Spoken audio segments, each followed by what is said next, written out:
What's going on, guys? A Rybomby teacher in the house, and I am here with the GPL week number 4 Pickems. The screen might look a little bit different, but my inferior analyst and co-host is not any different. How you doing, Transyl? Yeah, not too bad. Hopefully I won't be too inferior for too much longer. Alright. Got me by a point. Yeah. Only by a point at the moment. As you can probably see on the screen, this is not the normal screen I started with a video. This was a suggestion from Denistria. Thank you, and also fuck you, because this took me forever to set up. But as you can see on the screen, we're not going to go over it in too much detail. You can see last week's matches, you can see my predictions versus Trancyl's predictions, and the actual results just below me. We're not going to talk about them in detail, but if you want to look at all the results against our predictions, just quickly pause the video. But yeah, so put it in summary for you guys, with 2 perfect scores and 4 other winners. Transyl took 8 points. With 1 perfect score and 5 winners, I actually took 7 points, so Transyl actually won week 3. But that does mean, of course, that the points total is 19 to 18 in my favor. So it's really close, as it has been all season, which is awesome. It's close. So if you don't know how these pick'ems work, firstly, where have you been? Secondly, go watch all the other ones, you get a better idea. But as you can see on either side of me here, there are 2 teams here that are playing each other this week. We break down their teams, and then we discuss their matchup, and we make a prediction as to who we think is going to win. So, let's start up with 2 teams that are currently winless this season. That run is finally going to end. The setup fodder himself, Miami Sylveons, and of course Sylvie, versus the one hazard remover and slightly unfortunate hurt team in Nitro and the Buffalo Belligerent Buffalons. Transyl, how do you see this one going? Oh boy, so... yeah, Toji Kiss, I think, has a really good matchup here. Who knows what he'll do with Mew? It can have a bad or a good matchup, depending on. He'll metronome. I'm calling it now. He's gonna metronome. Metronome explosion. Up. Yeah. Yeah. The G-Max's Center Scorch looks pretty good this week. He didn't bring it last week, I don't. He brought it, but it kind of got murdered by a cloister. That's right. Yeah, the week before he didn't bring it. Yeah, its matchup pretty damn good with just its dabs and. It's kind of an awkward one, right? Because it's actually G-Max Flapple versus regular Flapple, which is kind of an interesting one. Yeah. One thing that is worth noting a lot is we saw it, of course, last week against Denistrio. Sylvie just loves setting up with every Pokemon under the sun. That is something that can easily be abused, and it is something that can definitely put Sylvie on the back foot. However, that being said, there's not that much to punish setup on Nitro's team. There's no sort of priority moves there. There's not really much aside from Sucker Punch on Flapple. There's not really a huge amount of priority on this team. So in a way, Nitro's kind of relying on setup himself. One thing that might be interesting is there's not the huge amount of hazards on either side. Nitro actually has more. Obviously the webs on the Galv is kind of annoying. Mew does get rocks, but aside from that, it's kind of an interesting one. Trick Room might be a small factor here, because of Malamar being a pretty annoying one in Trick Room. Araquanid can cause problems, and then of course that Reuniclus. Reuniclus annoyingly bulky against quite a few specially offensive Pokemon on Sylvie's team, which is something to look out for. I'm not sure. As much as I would love for Nitro to win this, I actually am kind of undecided. Originally in my head, I actually put Sylvie to win, and then I kind of realized that we have the Sylvie rule. So I'm not sure. Like, if there's enough kind of punishment for all the setup that Sylvie keeps trying to do, then I think Nitro actually wins this. But if Sylvie is allowed to do whatever he wants with his setup, then I'm not convinced. I'm going to give this win to Sylvie, but I think it's going to be a close one. I'm going to give Sylvie a 2-0. There's like no phasing on this team. Unless Wishcash gets like Roar or something random. Which is very rough for Nitro, because I was thinking like hazards with phasing, but it doesn't really work. I'm gonna go with Sylvie as well. I'm gonna say 3-0. Alright, so we 3-0, so Nitro's going to win and we're going to look like dummies. But yeah, alright. Coming in battle number 2 then is going to be Tyler, who unfortunately had his first loss of the season, versus Exo, who's still chasing his first win. How do you see this one turning out? Oh boy. No. We've got another mirror match up here in the Snorlaxes this time. Yep, Snorlax time this one. Yeah. It's definitely very interesting to see. He's just got he's got the Crosman now, Tyler. It's match up here. Depends on the set it brings, I think, because there are quite a lot of things it can be really good against. Photon Geyser hits quite a fair chunk of this team, but then there's also a lot of things it doesn't really touch depending on the set it has. I can imagine like a relatively bulky-ish set, maybe Iron Defense Body Press to ruin the Snorlax's day. But Body Press is actually not as powerful against Exo's team anymore with the transactions that were made. Dracozolt and Runerigus actually are pretty good against Body Press sets, Runerigus especially being a Ghost type. Rabombi is actually kind of quite happy to take a Body Press, being in fact he quad resists it. But yeah, it's an interesting one. I'm not sure how big an upgrade Necrozma is going to be in terms of how effective it is for this match specifically, but Necrozma is definitely going to be a Pokemon that has a lot more value than Gothitelle. Tyler's not been able to use Gothitelle in all 3 of his matches. Gothitelle is of course being a Trapmon with Shadow type, but Tyler's never really managed to use that, so it's a tough one. I like Appleton quite a lot actually. Appleton is kind of annoying. It's got decent natural bulk, especially if it can G-Max up. Leech Seed sets can definitely cause a problem on anything that's not called Serena. Serena does actually check Appleton relatively well though, thanks to getting player off, so that's something to also consider. I like Sylveon quite a bit as well, because that Hyper Voice is going to do a hell of a lot of damage. And then there's Mystical Fire for Jirachi as well, so that's something to look. I think could be quite insane outside of the Solazol. Even just a standard Life Orb set. Like, Life Orb can actually be strong. Sylveon gets Psyshock, so something like that, I'm pretty sure. Yeah, I think DD Necrozma, after Runerigus is like weakened a bit, it could definitely go in as well. We'll have to see how that plays out.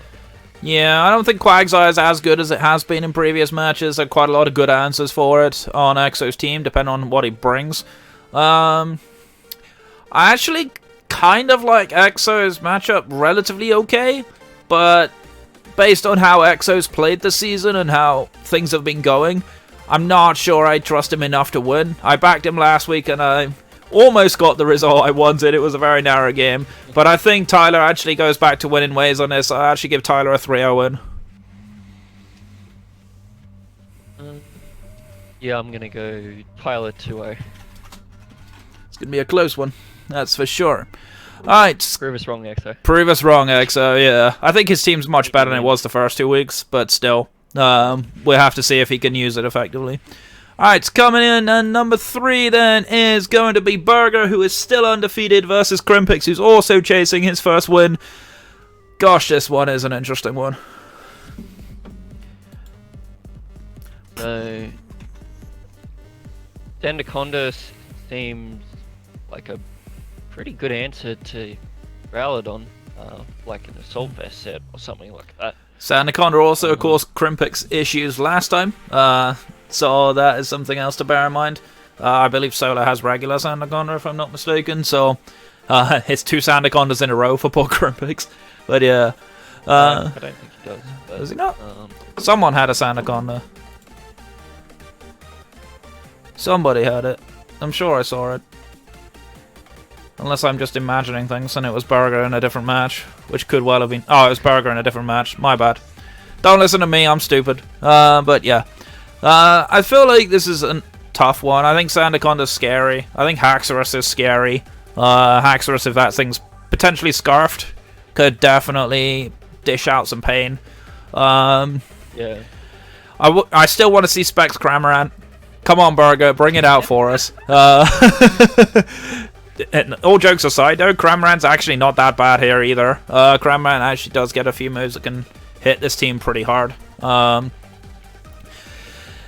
It's interesting because I love Krimpix's team in simplicity terms. We were talking about this just before we started recording. Like, Krimpix's team is nice and simple to play. Like, it's pretty easy to understand, but then it's also easy to prep for. And I feel like Berger, in the form that he's been in, which has been amazingly good for him, Berger is probably going to be able to see Krimpix's team better than Krimpix can. So that's my concern here. Yeah, I think Scarf or Bear makes more sense on Haxorus, because setup, he has a clef that could just kind of have unaware and probably just sit in on Haxorus. I know it does get poison jab, but it being a fairy type probably just kills the Haxorus. Slip off is interesting. I think it gets energy ball for Gastro. If you want to go special. I'll check that. I don't remember Slurpuff getting energy ball, but I'll have a look. Yeah, Bolton's. It does get energy ball, so. Well. Yeah, if you get like Unburden, it could run ham through this team. It's got really nice special coverage. Here's an interesting question. Who's going to have the ring target to trick this time? Mr. Rhyme? Obviously, ring target on the Gastro last week for Krimpix meant that there was no immunities, which meant that the Rotom Heat was allowed to Volt Switch on it all day long. That was kind of a very fun, spicy little bit of tech. I don't think that's going to happen again, to be honest. I don't really see Mr. Rhyme having too much of an impact in this match. I mean, it could beat the Rotom Mo, I guess, but that's about as far as it goes. I think the combination of Sandaconda, Corviknight, Haxorus, Bolton is kind of strong. Bolton being fast actually outspeeds a lot of this team. Doesn't really get anything for Gastro, sadly, but it can still hit pretty hard with Crunch and things like that. I can see Vileplume making a bit of an impact, especially for Gastro. It'd be interesting to see if Excelgor comes. I don't see it coming this match. I don't think it's the right matchup for it. But yeah, I think Berger's matchup is very, very solid into this team. And with how well Berger's been playing, I won't be surprised if Berger really makes a meal of Krimpix here. I'm actually going to go ahead and give Berger a 5-0 win. I think it really comes down to how well Krimpix plays dumb. It has a really good matchup outside of like Sandaconda G-maxing. Yeah, it just really depends on how he uses that. We're saying it, I'm going to go 2-0 Berger. 2-0 Berger. 2-0 on Berger. I think this will be a lot closer. Alright. Yeah, let's hope so. Alright, coming in at number 4 is going to be a very spicy one. There's actually quite a few spicy matches this week. Denishtrio versus DJ. Denny, of course, finally getting his first win of the season. And DJ causing absolute havoc right now. I don't know how to call this. I'll let you have a go at breaking this one down. Alright, so we got the weather war going on. I feel like he does bring Sun. He could not. But I think Shiftry has a fairly reasonable matchup here. Yeah, it'd be cool to see a weather war. I think that's me being biased. I just like weather wars. So. Same as old hats from Gen 5 competitive, you know. Primarina, oh boy. I think this one is so good this generation, and Coveraja could be interesting though, with Assault Vest. But it's definitely bought it a few times now, so I won't be at all surprised to see it again. I think there's a lot of potential even for Cloyster to come in and cause havoc again. Cloyster is actually relatively strong against a lot of this team. Does need to watch out for Toxtricity pre-Shell Smash. He might run a Sash set just to guarantee living hits, things like that. Heliolisk is actually kind of terrifying as well. It does get Surf, of course, which hits the Excadrill, so that can't freely switch in. Along with things like Parabolic Charge to heal up. It's actually kind of a scary threat here. I won't be surprised to see that again. Wheezing could be interesting. Could be a nice way to sort of prevent any abilities shenanigans from going off. I think Shiftry is probably the carry here. Girder can also put in quite a chunk of work, especially if it's really bulky. I actually quite like Seismitoad a lot, although it does need to watch out for Virizion and like Energy Ball from Primarina. I think this is a very close match. I think this one does come down to execution more than necessarily matchup. I think they're both relatively even. They both got good bulk. They both got hard-hitting offense. And based on form guide right now, I think I would trust DJ to execute a lot more than Denistrio, but I am going to put it as a close game. I think DJ takes this 3-0. I'm going to go with 2-0 DJ. We're on the DJ hype train. Yeah, exactly. He's been playing way too strong right now. It's kind of terrifying. We're going to have to start a nerf DJ meme at this rate.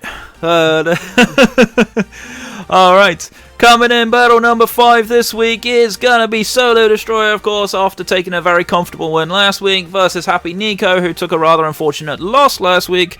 How do you see this one turning out? So I think the Lantern very crucial in this matchup for the Rotom and the Dracovish. Dracovish can get Earthquake though, so that's quite scary, but it's like hands-on, just straight up deals with... Oh, it's actually neutral. I'm getting abilities mixed up, but it's still very bulky to handle the Rotom. Because he probably want to run Water Absorb over Volt Absorb. Yeah, especially in this matchup.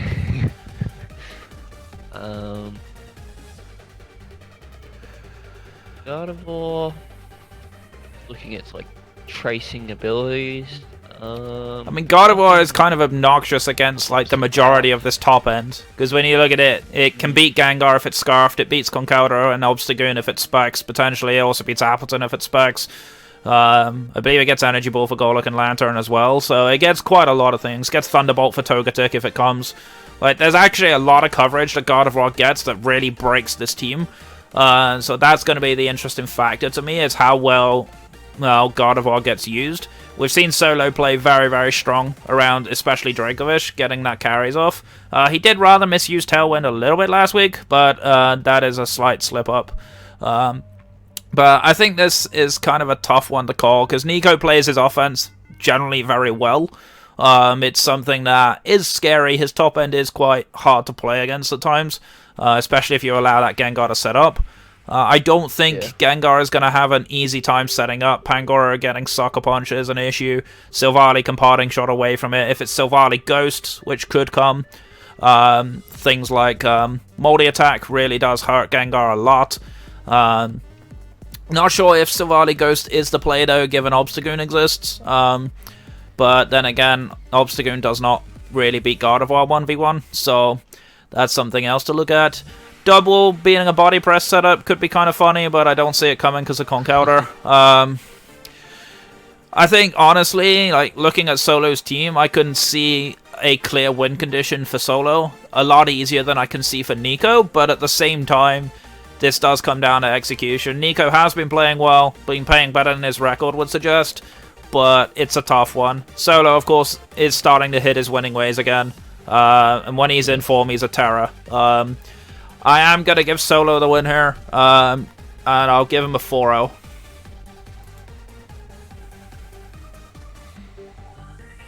Yeah, I'm going to go 3-0 Solo. Not backing your boy as much as me. Who'd have thunk it? He's probably going to flame you in DMs now. Alright.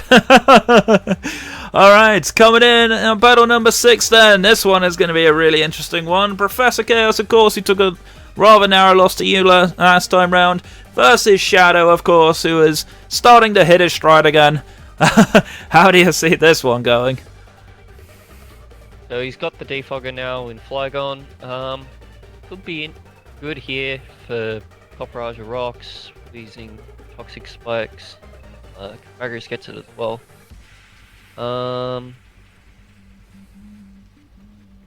Grimmsnarl. Yeah. Weezing's like its only problem, so we'll have to see how Professor plays the Weezing.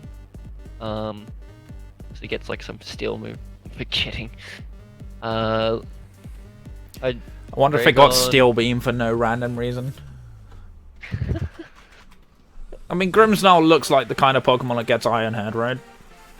Yeah. It doesn't, believe it or not.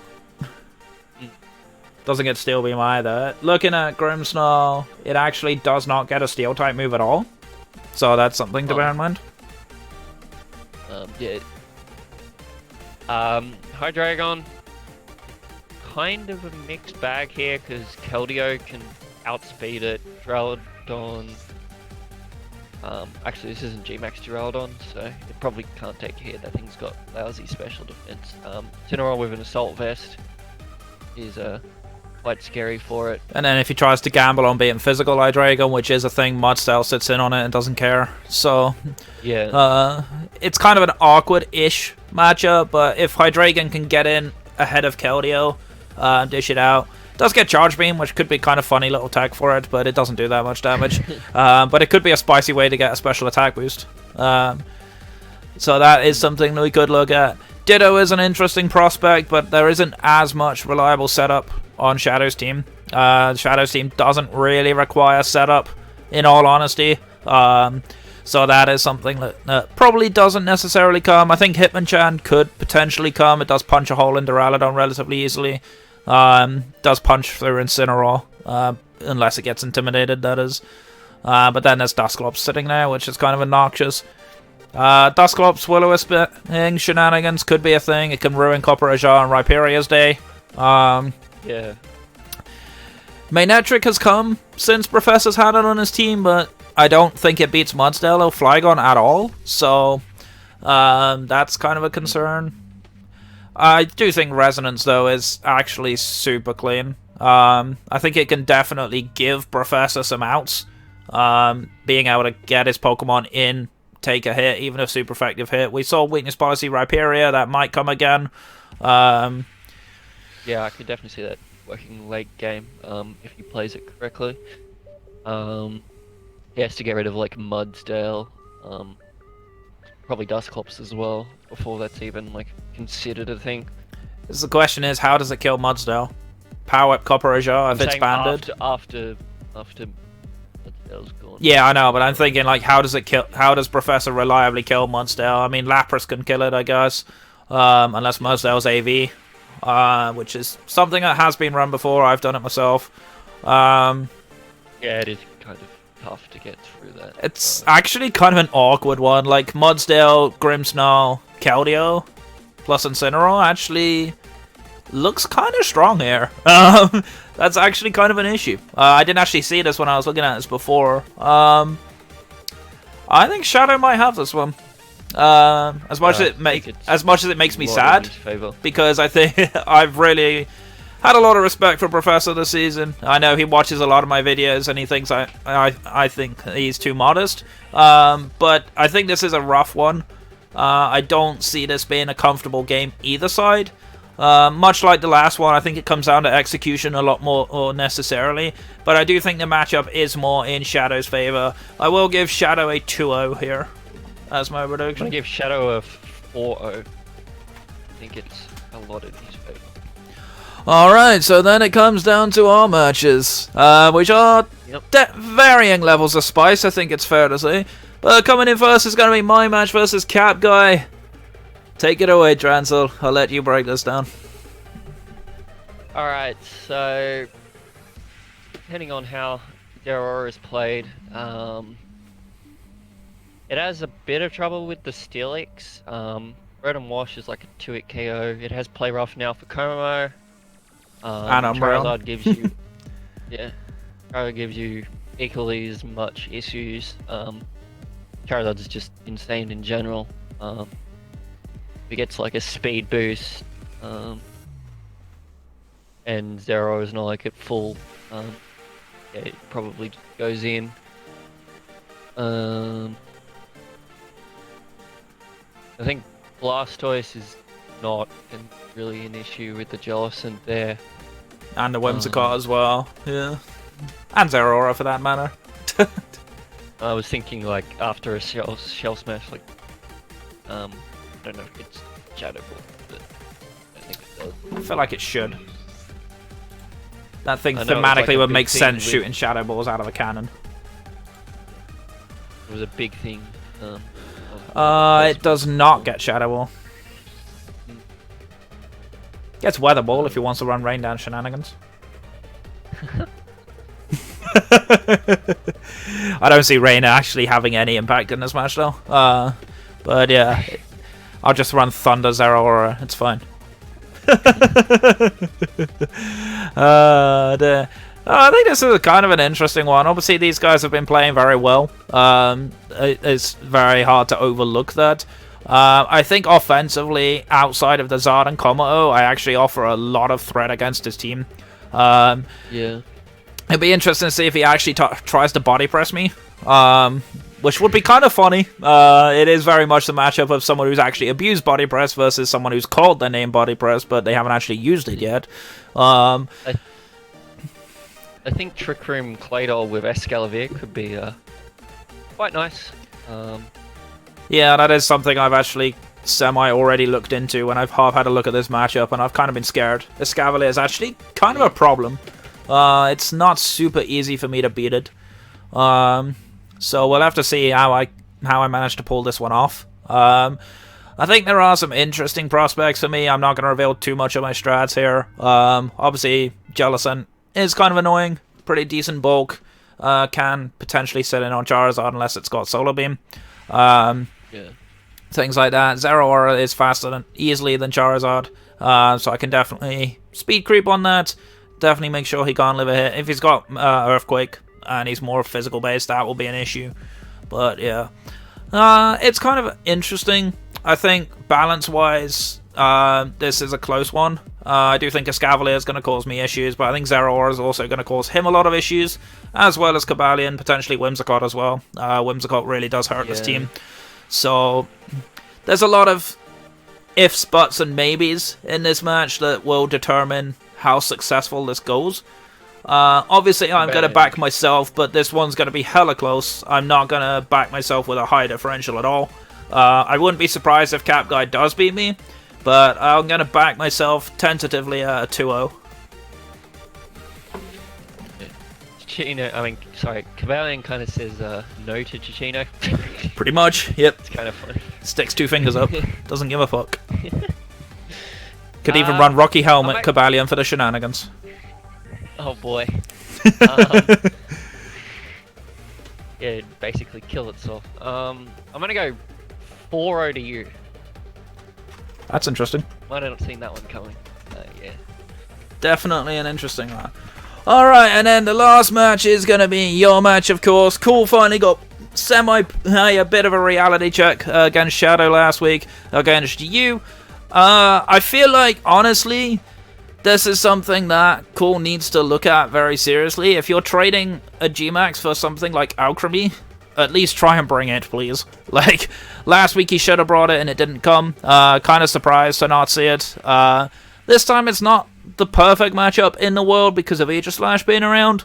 But at the same time, it's like the Alchemy can actually put in a hell of a lot of work against a lot of the rest of this team outside of Aegislash. It's not like he doesn't have Aegislash answers. There is Ninetales there.